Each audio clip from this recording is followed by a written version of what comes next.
So hello student, कैसे हो आप सब। स्वागत है आपका आपके अपने यूट्यूब चैनल स्टडी विद आसू में। सो स्टूडेंट्स, इस वाली वीडियो में हम बात करने वाले हैं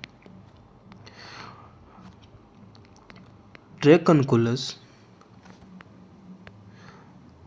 मेडियंसिस। ओके, सो इसके बारे में हम बात करने वाले हैं। सो इसका वो सबसे पहले वो सिस्टेमिक पोजीशन या फिर क्लासिफिकेशन है वो जान लेते हैं। सो क्लासिफिकेशन की अगर हम बात करें, सो क्लासिफिकेशन में सबसे पहले हम बात करते हैं किंगडम की। ओके, सो हायरार्किकल सिस्टम की अगर हम बात करें, किंगडम के बाद में आता है फाइलम। ओके, सो फाइलम के बाद में आता है हमारा क्लास के बाद में आता है ऑर्डर के बाद में आता है फैमिली, एंड फैमिली के बाद में आता है हमारा जीनस, एंड जीनस के बाद में आता है स्पीसीज। ओके, सो यहाँ पे अगर हम बात करें ड्रैकनकुलस मेडियंसिस, जो कि आपको पता है किंगडम तो ऑब्वियसली एनिमेलिया ही होना है। एंड एनिमेलिया तो किंगडम तो है, लेकिन फाइलम है वो। अगर फाइलम वैसे तो हम सुपर फाइलम भी अगर लिख सकते हैं, क्योंकि जो मॉडर्न टेक्सोनोमिस्ट है उन्होंने वो इसको जो एस्केलमिथिस फाइलम है उसको एस्केलमिथिस फाइलम ना बोल के उसको वो सुपर फाइलम बनाया है। सो एस्केलमिथिस एज ए सुपर फाइलम है, और फाइलम इसके अंदर है वो निमेटोडा है। बिकॉज एस्केलमिथिस में जो फाइलम निमेटोडा होता है उस वही है, वो सबसे ज़्यादा लार्ज है, वो नंबर ऑफ स्पीसीज है वो कंटेन करता है। सो इसलिए वो इसको फाइलम ही है वो ऐसा माना जाता है निमेटोडा को। सो ये एस्केलमिथिस सुपर फाइलम है, ये निमेटोडा फाइलम है वो होता है। जो राउंड वर्म्स होते हैं ना निमेटोड्स, तो वो एस्केलमिथिस में, तो एस्केलमिथिस का ही है ये ड्रैकनकुलस मेडियंसिस। एंड इसका क्लास है वो होता है सिक्रेनेटिया। ओके, सो सिक्रेनेशिया, एंड ऑर्डर इसका होता है, ऑर्डर हम अलग अलग बुक्स में है वो अलग अलग है। सो अब इसका हम मान लेते हैं कैमेलिनिडा ऑर्डर है वो है। ओके, फैमिली है वो इसके ड्रैकनकुलस नाम से ही है वो ड्रैकनकुलिडी है वो फैमिली है। ओके, तो ड्रैकनकुलिडी फैमिली है, ठीक है। एंड जीनस ऑब्वियसली ड्रैकनकुलस यहाँ पे है वो, ये हो जाएगा अपना जीनस, एंड स्पीसीज हो जाएगा मेडियंसिस। ओके, सो ये यहाँ पे वो इसका सिस्टेमिक पोजीशन है वो यहाँ पे हमें देखने को मिलता है। बाकी अगर ड्रैकनकुलस के इंट्रोडक्शन की अगर और हम बात करें, सो ड्रैकनकुलस को वो गुआनिया वर्म्स भी है वो बोलते हैं, median worm and dragon worm भी है वो, ड्रैगन वर्म डिजीज़ भी है वो इससे वो होती है। तो इस यहाँ पे है वो गुआनिया डिजीज़ भी होती है, तो गुआनिया वर्म, इंडियन वर्म, इनका वो नाम है वो होता है।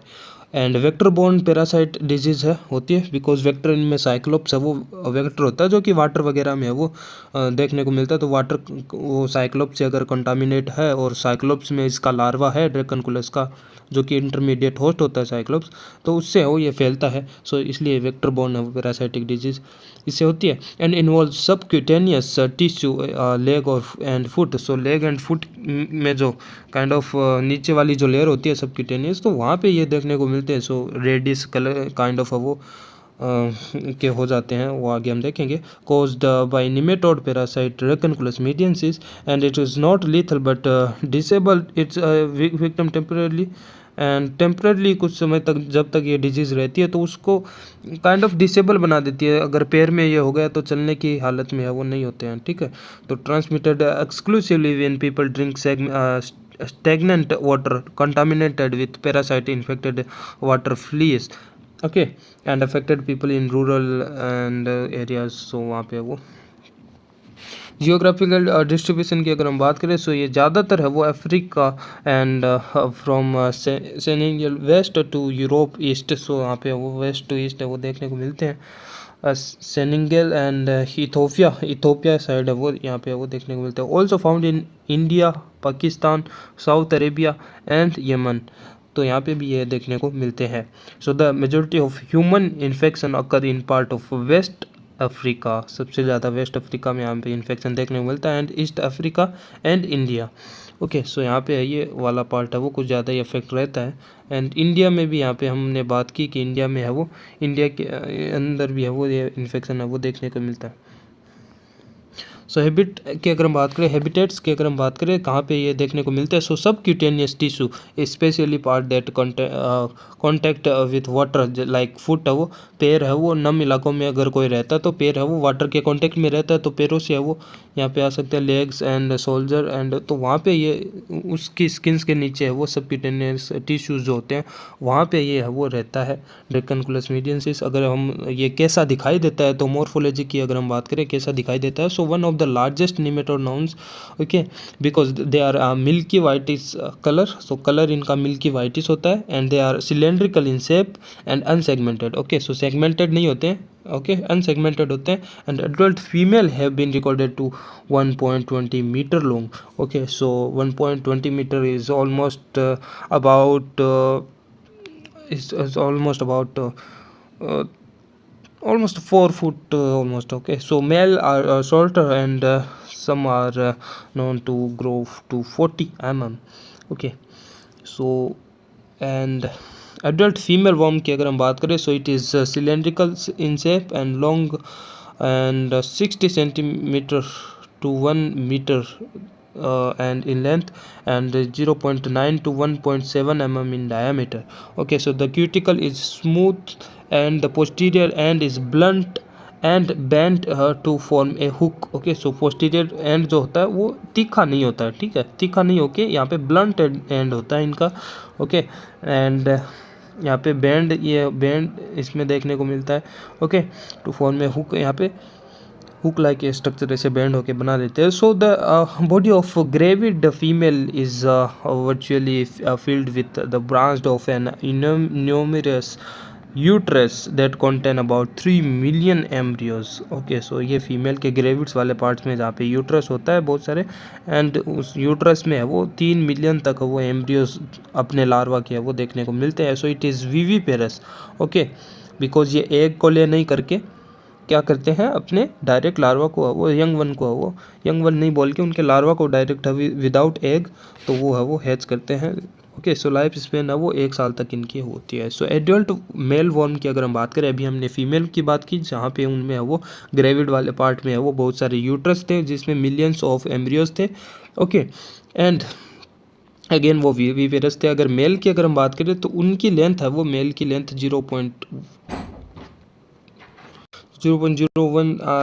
टू 0.04 यहाँ पे वो मीटर तक है वो लेंथ है वो देखने को मिलती है एंड डायमीटर है वो 0.4 mm तक है वो इनका होता है and mostly died after fertilization, तो मेल का काम फर्टिलाइजेशन तक का ही होता है, फर्टिलाइजेशन करने के बाद में निषेचन जब इसका स्पर्म है वो डिलीवर हो जाता है फीमेल तक, उसके बाद में इसका वो कोई काम नहीं रहता है, तो इसका वो फर्टिलाइजेशन के बाद में डेथ है वो हो जाती है मेल की। So posterior end of male is coiled, okay, so पीछे वाला जो टेल वाला पार्ट है वो यहाँ पे इसका वो कॉइल्ड है वो होता है, ठीक है। And morphology one mature worm, अगर मेच्योर वर्म की, so it is white, mature की अगर हम बात करें, मेच्योर जब हो जाता है एडल्ट तो वो वाइट कलर का होता है, थ्रेड लाइक होता है धागे जैसा and with smooth surface, so surface उसकी काइटेनियस स्मूथ सरफेस होती है, sorry cutaneous kind of cuticle की। एंड लार्वा की अगर हम बात करें, so large are measuring 500 to 700 micrometre in length. अब जब वो एडल्ट से, जब फीमेल एडल्ट से जब बहुत सारे लार्वाज निकलते हैं तो उन लार्वा की हम बात करते हैं, लार्वा कैसे दिखाई देते हैं जैसे कि आप इमेज में देख रहे हो, सो बहुत ही माइन्यूट होते हैं, बहुत ही छोटे होते हैं ये लार्वा, आप देख सकते हो, ओके, सो ये लार्वा है, ठीक है, तो वो बहुत ही, ये देखो माइक्रोमीटर में, माइक्रो मीन्स 10⁻⁻⁶ साइज़ के है वो, इतने छोटे होते हैं तो ये दिख भी नहीं थे, जो 500 से 700 माइक्रोमीटर लेंथ के होते हैं एंड 5 से 5 to 25 micrometre in diameter, okay, and anterior end is round, so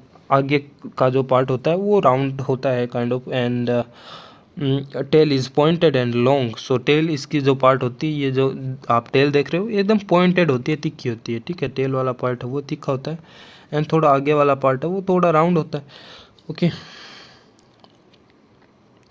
and a tail look coiled, body in wet preparation and cuticle shows prominent striation and larva swims about with a coiling and uncoiling मोशन। Okay, so ऐसे coiling करके इनका वो locomotion होता है एक जगह से दूसरी जगह। Host factor, so man is the definitive host obviously, and also infected dogs can be also become a host of Dracunculus mediensis, and multiple and repeated infection may occur to same individual। so multiple infection है वो same individual में हो सकता है। no immunity is developed after period infections। सो यहाँ पे infection के बाद में इम्यूनिटी डेवलप नहीं होती है। Okay, and habit of bathing and drinking surface water make them prone to infection. So यहाँ पे वो गंदे पानी से नहाना या फिर गंदा पानी कॉन्टामिनेटेड पानी है वो ड्रिंक करना, या फिर गंदे इलाके में है वो जैसे बच्चे वो घूमते हैं नंगे पैरों पे, तो वहाँ से है वो ये चलना, तो उससे है वो ये ज़्यादा इन्फेक्शन है वो ज़्यादा प्रोन हो जाता है। And infection can occur to people of all age, but young adult 15 to 45 are mostly infected। okay, so ये काइंड ऑफ अलग ही है फॉर्म जो कि ज़्यादातर, हालांकि ओल्ड एज सारी के एज में है वो देखने को मिलता है, लेकिन एडल्ट में वो ये ज़्यादा देखने को मिलता है। बाकी बहुत सारे नेमेटोड्स वर्म्स होते हैं जो कि ज़्यादातर है वो बच्चों में इन्फेक्ट करते हैं। ओके, जैसे कि पिन वर्म है। ओके, और भी बहुत सारे वर्म्स होते हैं जो कि ज़्यादातर बच्चों में है वो इन्फेक्ट करते हैं, जैसे कि एस्केरिस भी है, एंड और भी बहुत सारे वो चेरेरिया हो गए। ऑल दो वो चेरेरिया तो सभी में ही होता है ऑब्वियसली, बिकॉज वो मॉस्किटो से फैलता है। सो लेकिन ये है वो एडल्ट में ज़्यादा फैलता है। होस्ट फैक्टर की अगर बात करें, copepods specially water flea and act as the intermediate host. Cyclops या फिर कोपेपोड्स जो कि स्पीसीज होती है, तो वो यहाँ पे ये इमेज भी आप देख रहे हो, तो ये इसके अंदर है वो इसका लार्वा होता है ड्रैकनकुलस का। सो ड्रैकनकुलस ह्यूमन में होता है first of all, and human से है वो ये फीमेल ड्रैकनकुलस में है वो जब स्पर्म आ जाता है एंड जायगोट बनने के बाद में जब लार्वा बनता है, तो वो लार्वा शरीर से बाहर है वो निकलता है, वो किसी भी प्रोसेस से वो बाहर जब पानी में आ जाता है, गंदे पानी में वो मल मूत्र के द्वारा भी, तो उससे है वो साइक्लोप्स के अंदर है वो आ जाता है लार्वा, तो वो बाद में लार्वा है वो डेवलप हो जाता है साइक्लोप्स के अंदर। तो देन जब ये ही कंटामिनेटेड साइक्लोप्स के साथ में अगर वाटर कोई पी लेता है दूसरा ह्यूमन, तो वो लार्वा है वो दूसरे ह्यूमन में चला जाता है और बड़ा होके फिर वो एडल्ट है वो देन है वो सबक्यूटेनियस स्किन के अंदर जाके उस टिश्यूज़ को डैमेज करके रेडियस वगैरह एलर्जी वगैरह वो करता है उसमें। इन्वायरमेंटल फैक्टर की अगर हम बात करें, season infection mostly occur during the month from March to May. Okay, so मार्च से मई में है वो ये इन्फेक्शन है वो ज़्यादा फैलता है, and it is dry during this time, and obviously मार्च से मई में है वो थोड़ा ड्राइनेस का होता है। And contact between guinea worm and the source of drinking water is very high. Okay, and during June to September to source of infection is pond. So pond वगैरह के इलाके में है वो। एंड एनवायरमेंटल फैक्टर टेम्परेचर की अगर हम बात करें, so larva develop well between the temperature of 25 to 30 degree centigrade. So 25 से 30 डिग्री सेंटीग्रेड में है वो लार्वा है वो सबसे अच्छे से आराम से वो डेवलप हो सकते हैं। So it will not develop below the temperature of 19 degree centigrade. तो 19 डिग्री सेंटीग्रेड से कम में ये लार्वा वो डेवलप नहीं हो सकते हैं। So thus it is limited to tropical and sub tropical region. So इसलिए ये ट्रॉपिकल और सब ट्रॉपिकल रीजन जहाँ पे है वो 25 से 30 डिग्री सेंटीग्रेड तापमान है वो मेंटेन रहता है, तो इसलिए ये tropical and sub tropical reason में है वो देखने को ज़्यादा मिलता है।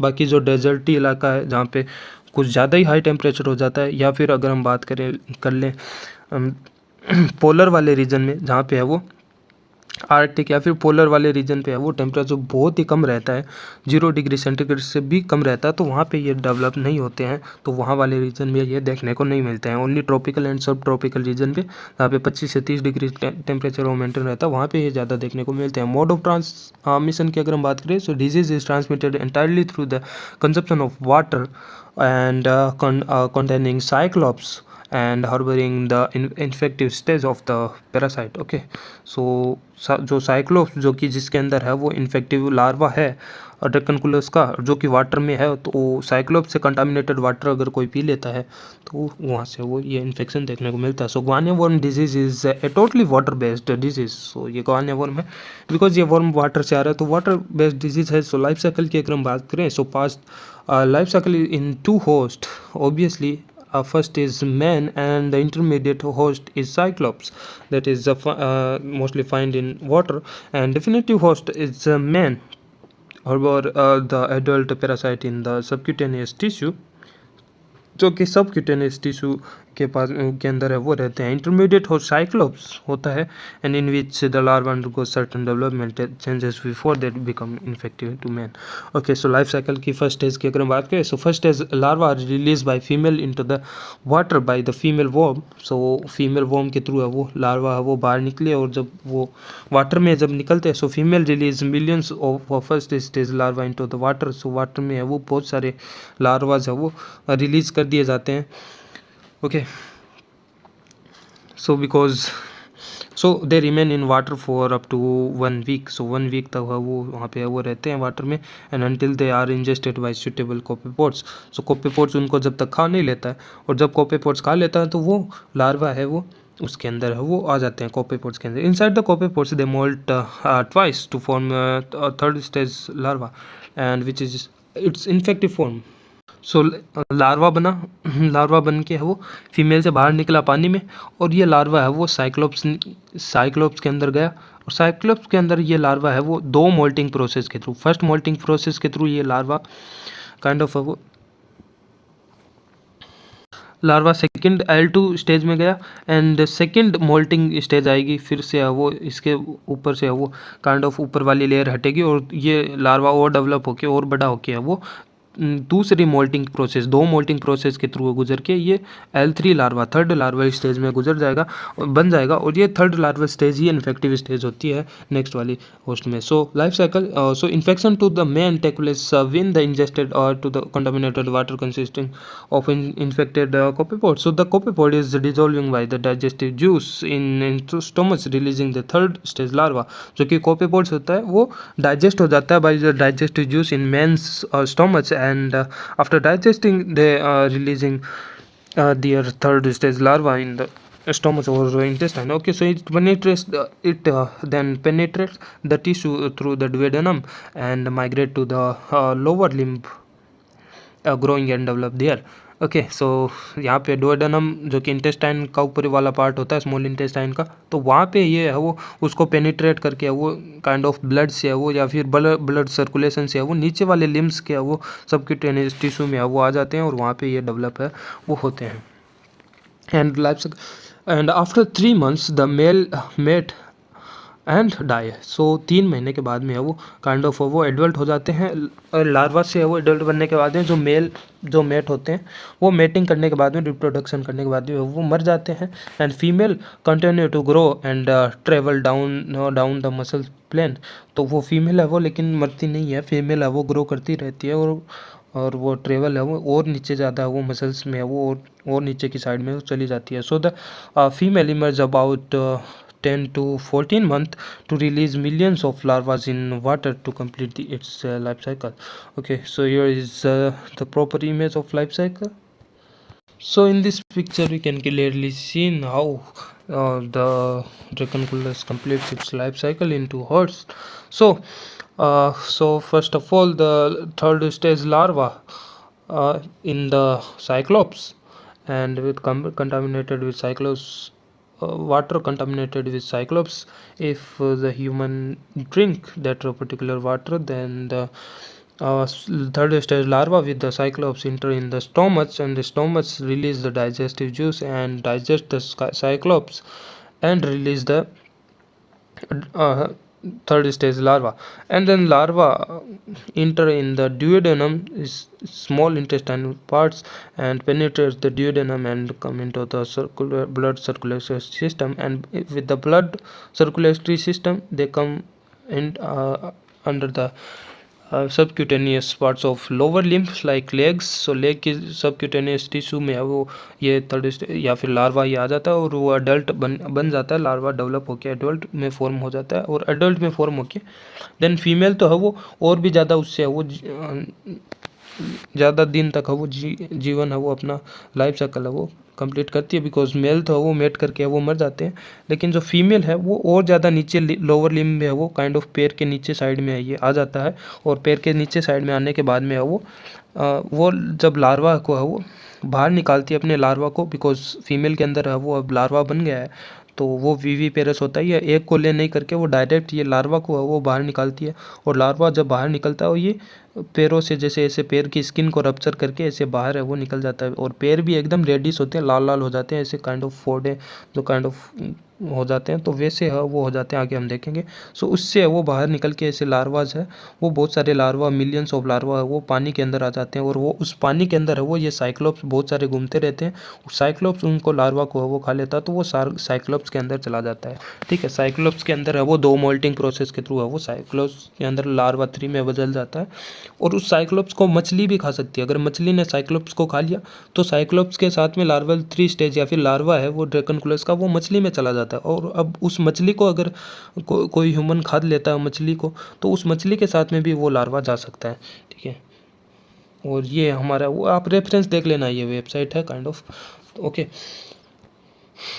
अब बात करते हैं पैथोजेनेसिस के बारे में। So intense burning pain and localize to path of travel of worm, जो वर्म जहाँ जहाँ ट्रेवल करता है जिस टिश्यू में जहाँ जहाँ पे वो टिश्यू से आ गया वो पेनिट्रेट करता हुआ वो चलता जाता है तो वहाँ पे बर्निंग पेन वगैरह वो देखने को मिलता है और फीवर हमें वो बुखार होने को देखने को मिल सकता है, नोशिया एंड वोमिटिंग उल्टियाँ आ सकती है, एलर्जिक रिएक्शंस वो खुजली वगैरह होती है and arthritis and paralysis due to death of adult worm in joint। So joints में है वो काइंड ऑफ यहाँ पे वो इनकी डेथ हो जाती है वर्म्स की। ठीक है, सो यहाँ पे है वो यहाँ पे वो पैरालिसिस काइंड ऑफ वो आर्थराइटिस भी देखने को मिलता है and skin blisters and which win rupture from the ulcer, तो वो वहाँ पे वो स्किन ब्लिस्टर्स काइंड ऑफ वो देखने को मिलते हैं रेडिश से and adult worm protrude from this ulcer. So जो अल्सर होता है स्किन में आगे हम देखेंगे जैसे कि ये यहाँ पे है वो अल्सर है तो इस अल्सर से है वो बाहर है वो एडल्ट वर्म है वो ऐसे बाहर वो ऐसे अल्सर से है ऐसे बाहर है वो निकलते हैं। ठीक है, निकल सकते हैं तो कुछ इस प्रकार से ऐसे फोड़े वगैरह जैसे रेडिश कलर के देखो घाव वगैरह भी हो जाता है बिकॉज स्किन के नीचे ये होते हैं। तो पैथोजेनेसिस एंड क्लिनिकल पिक्चर है ये। Okay, and so blister formation, so this is occur usually 1 year after infection, so 1 साल इन्फेक्शन के बाद में ये देखने को मिलता है ब्लिस्टर्स वगैरह एंड रेडिश स्पॉट और papule appears in the skin. So papules हमने देखा अभी पिक्चर में एंड रेडिश स्पॉट भी देखा। ओके, सो ये काइंड ऑफ पूरा रेडिश कलर का हो रखा है। ठीक है, पूरा रेडिश है एंड ये जो पेप्यूल्स वगैरह है वो बन रखे हैं। ठीक है, and in majority of cases lower limb are involve but it may also involve umbilicus, groin and palm wrist and upper arms, तो वहाँ पे भी ये अपर आर्म्स वगैरह पाम वगैरह पे भी वो देखने को मिल सकते हैं, लेकिन यूजुअली जो मोस्ट ऑफ द केस है वो वहाँ पे लोअर लिम्स जो होते हैं पैर वगैरह तो वहाँ पे ये ज़्यादातर वो देखने को मिलते हैं and so the worm produce a toxin that convert the small red papilla into a small bulb or blister of 2 to 7 centimeter। so यहाँ पे वो रेड जो पेपुला को है वो कन्वर्ट कर देते हैं ब्लिस्टर में एंड जो कि है वो एक टॉक्सिन है वो सिक्रेट करते हैं, वो खुद वर्म ही है वो एक टॉक्सिन सिक्रेट करते हैं जो कि है वो पेपुली को वो कन्वर्ट करते हैं ब्लिस्टर में। ओके, सो जो कि स्किन के ऊपर जो कठोर काइंड ऑफ है वो कठोर टाइप का काइंड ऑफ वो बड हो जाता है, बाहर उभार देखने को मिलता है तो उसको पेपुला बोलते हैं। और ये जब टॉक्सिन वर्म के टॉक्सिन के कारण है वो ये क्या हो जाता है, ये थोड़ा और बड़ा हो जाता है और इसके अंदर फ्लूइड है वो भर जाता है, फ्लूइड काइंड ऑफ पस के जैसा है वो ये, तो ये थोड़ा फ्लूइड फील्ड है वो हो जाता है, यही उबार थोड़ा और बढ़ जाता है तो इस टॉक्सिन के कारण तो ये ब्लिस्टर में कन्वर्ट हो जाता है। ठीक है, and the fluid is in the blister contain bacteriologically sterile fluid and lymphocyte neutrophil eosinophil and larva. तो ये सब है वो इसके अंदर है वो लार्वा भी होता है, लिम्फोसाइट होता है, यूसिनोफिल, न्यूट्रोफिल्स। सो ये सब है वो बैक्टीरियोलॉजिकल स्टेराइल फ्लूइड्स होता है इसके अंदर, ब्लिस्टर के अंदर। Okay, so finally the blister rupture revealing A small superficial erosion. तो जब ये रप्चर होता है, जब फटता है काइंड ऑफ ये ब्लिस्टर, तो उसके अंदर से वो फ्लूइड, ऑब्वियसली जो ब्लिस्टर के अंदर जो फ्लूइड भरा है पेपुला के बाद में जो ब्लिस्टर बना है, तो जिसके अंदर जो फ्लूइड था तो वो बाहर निकलेगा। So the worm produce it's head through the small hole at the center of the erosion and whenever the part of the body come in contact with the water। so उस जो kind of जो blister था, उस जो rupture होगा उससे वो kind of water जो फ्लूइड है वो बाहर निकलेगा। फ्लूइड बाहर निकलने के साथ में जो वर्म भी है वो काइंड ऑफ वो इससे वो बाहर वो निकलता है जब वाटर के कांटेक्ट में जब लेग वगैरह आते हैं, सो उसके साथ में। So the central hall leading to a tunnel in the subcutaneous tissue where the gravid female worm lie. Okay, and ये आप इमेज और ज़्यादा है वो देख सकते हो। ये काइंड ऑफ वो यहाँ पे पेप्यूला है कठोर जैसा, थोड़ा सॉलिड है, सॉलिड पार्ट है स्किन का, थोड़ा आउटग्रोथ, एंड उसमें है वो टॉक्सिन के कारण है वो ये फ्लूइड फील्ड है वो ब्लिस्टर में है वो कन्वर्ट हो जाता है। और ये फ्लूइड फील्ड जो ब्लिस्टर है जब रप्चर होता है, ये यहाँ पे है वो रप्चर हो रखा है और इस रप्चर से है वो ये वर्म देखो बाहर निकल रहा है। तो इस प्रकार से है वो ये प्रोसेस होती है ड्रैकनकुलस की। सो ये कुछ देखो ये कितनी बड़ी फीमेल है, काइंड ऑफ 1 मीटर तक हमने देखा, ये देखो वो इसके बाहर निकाल रहे हैं ये वर्म। तो ये गुआनिया वर्म है ड्रैकनकुलस, तो बहुत ही खतरनाक वर्म होता है ये। ओके, एंड अगर डायग्नोसिस की अगर हम बात करें, सो डायग्नोसिस जैसे कि हम यहाँ पे वो देख रहे हैं एक्सरे वगैरह भी कराया हुआ है, तो वो भी हम डिटेक्ट है वो कर सकते हैं ज़्यादा अगर ज़्यादा बढ़ गया है क्रोनिक अगर इन्फेक्शन हो गया है। Okay, so detection of adult form gravid female appearance at the surface of skin after death get calcified and can be detected radiologically. So calcified हो जाते हैं वो, तो वो रेडियोलॉजिकली भी है वो देखे जा सकते हैं, जैसे कि यहाँ पे बहुत सारे यहाँ पे एक्सरे में वो दिखाई दे रहे हैं इस वाले एरिया में, सबक्यूटेनियस इस एरिया में। ओके, बाकी exposure to water release large amount of larva and it is microscopically examined. तो जब वो वाटर में रिलीज़ करते हैं तो वो वाटर को भी एग्जामाइंड वो करके वो हम पता लगा सकते हैं। Okay, and serology and antibody seen in serum by ELISA. Okay, so immunological test से भी हम पता लगा सकते हैं। ओके, तो जो इसकी एंटीबॉडी होती है उसके अंदर जो भी है वो ये लार्वा है या फिर ड्रैकनकुलस है, इसके अंदर जो भी एंटीजन वाले पार्टिकल्स है उसके अगेंस्ट जो हमारे पास एंटीबॉडी है उसके साथ में एंजाइम अटैच करके जो एलिसा वाली प्रोसेस है वो कराई जाती है। और अगर वो एंटीजन या फिर ड्रैकनकुलस अगर उसके अंदर होता है उस सैंपल में, तो वो है वो यहाँ पे एंटीबॉडी उसके साथ में अटैच हो जाती है और एंजाइम है वो काम करने लगता है और हमें बताता है कि वो कहीं ना कहीं ड्रैकनकुलस या फिर उस वर्म का इन्फेक्शन इसके अंदर है। So it can also be demonstrated by fluorescence antibody test. Okay, and skin test, obviously skin test से भी हम antigen is injected intradermally and to see the allergic reaction. Okay, so अगर allergic reaction वगैरह होती है, so देखो allergen solution is placed on the skin, तो यहाँ पे स्किन पे वो डाला गया and positive test skin in red and, तो यहाँ पे ईची या खाज खुजली वगैरह वो होने लगती है अगर ये पॉजिटिव टेस्ट होता है। एंड ट्रीटमेंट की अगर हम बात करें, रिमूवल ऑफ वर्म को रिमूव करना, डी वॉर्मिंग या फिर है ना, तो डी वॉर्मिंग है वो होती है। So twisting it round the stick inch by inch for week to month and surgically removal. तो जब ये थोड़ा सा जब ब्लिस्टर और रप्चर होता है एंड उससे जब सेंटर से जब वो एडल्ट है वो बाहर निकलता है थोड़ा सा, तो उसको वो एक स्टिक से वो ऐसे बांध कर राउंड राउंड करके ऐसे घुमा कर है वो धीरे धीरे बाहर निकाला जाता है। And metronidazole and niridazole are found effective in deworming program. Okay, and antibodies are given to prevent a secondary infection in ulcer. Okay, and analgesic are given to reduce the pain, and analgesic भी दिया जा सकता है pen को कम करने के लिए। Prevention अगर बचाव के लिए अगर हम बात करें तो use of boiled water and filter water. तो फिल्टर वाटर हमें पीना चाहिए, बॉइल्ड वाटर बॉइल्ड करके पीना चाहिए गर्म करके। And patient should not be allowed to dip their leg in source of drinking water. तो पेशेंट जो होता है इसका गुआनिया वर्म का, गुआनिया डिजीज़ का। सो उसको वो ये सलाह दी जाती है कि आप नम वाले इलाके से दूर रहना और पानी में अपने पैर को कांटेक्ट में मत लाना। So use of insecticide to clean the stagnant water resource. So ये इंसेक्ट वाटर स्टेगनेंट जो वाटर सोर्स होता है जहाँ पे कंटामिनेशन का खतरा रहता है, वहाँ पे वो इंसेक्टिसाइड्स का यूज़ करना चाहिए, ताकि बिकॉज ये काइंड ऑफ ऑर्थोपोड्स स्पीसीज है साइक्लोप्स, तो उसको मारने के लिए इंसेक्टिसाइड्स का यूज़ है वो किया जाता है। So early detection and treatment of patient and so ये आप रेफरेंस देख सकते हो, ये काइंड ऑफ वो रेफरेंस है, और पहले एक रेफरेंस मैंने वो अलग बताया लाइफ साइकिल का। सो ये कुछ है वो आपको वो उम्मीद है यूज़फुल होगा आपके लिए, बीएससी या फिर हायर एग्जामिनेशन के लिए आप पढ़ रहे हो तो ये नोट्स भी आपके लिए यूज़फुल होगा। ये इस नोट्स की पीडीएफ में आपको प्रोवाइड करा दूंगा, इन डिस्क्रिप्शन में आप चेक कर लेना एंड कमेंट भी आप कर देना। Okay, bye bye.